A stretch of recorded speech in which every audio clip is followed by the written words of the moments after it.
കരിപ്പൂർ വിമാനത്താവളത്തിൽ സ്വർണം കവർച്ച ചെയ്യാനായി എത്തിയ പ്രതികളെ പോലീസ് പിടികൂടി.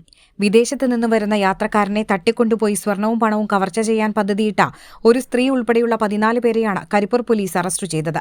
ജില്ലാ പോലീസ് മേധാവിക്ക് ലഭിച്ച രഹസ്യവിവരത്തിന്റെ അടിസ്ഥാനത്തിൽ പോലീസ് നടത്തിയ പ്രത്യേക പരിശോധനയിലാണ് പ്രതികൾ പിടിയിലായത്. ഇന്നലെ രാത്രിയാണ് സംഭവം.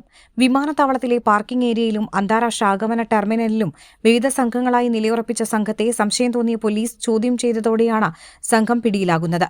കവർച്ചാ സംഘം എയർപോർട്ടിലെത്താൻ ഉപയോഗിച്ച 2 കാറുകളും ഒരു സ്കൂട്ടറും പോലീസ് പിടിച്ചെടുത്തു.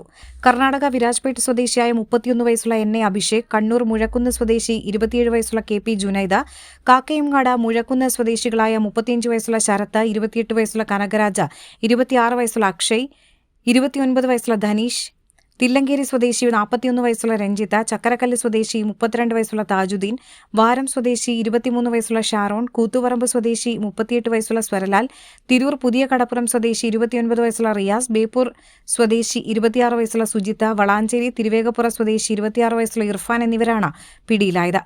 നിലവിൽ സൗദി അറേബ്യയിൽ ജോലി ചെയ്യുന്ന കണ്ണൂർ പടന്നോട്ട് സ്വദേശിയായ കൈപ്പേക്കണ്ടി അൻസാർ, പരപ്പനങ്ങാടി പുത്തൻ കടപ്പുറം സ്വദേശിയായ അലി അക്ബർ എന്നിവരുടെ നിർദ്ദേശപ്രകാരമാണ് സംഘം കരിപ്പൂർ എയർപോർട്ടിലെത്തിയതെന്ന് പോലീസ് പറഞ്ഞു. കവർച്ചയ്ക്കുള്ള ആസൂത്രണവും തയ്യാറെടുപ്പും നടത്തുന്ന വാട്സാപ്പ് ചാറ്റ് ഇവരുടെ ഫോണിൽ നിന്നും കണ്ടെടുത്തിട്ടുണ്ട്. ഇവരുടെ കയ്യിൽ നിന്നും 14 മൊബൈൽ ഫോണുകളും പിടിച്ചെടുത്തു. കേസിൽ വിശദമായ തുടരന്വേഷണം നടക്കുന്നതായി പോലീസ് അറിയിച്ചു. News desk air 1.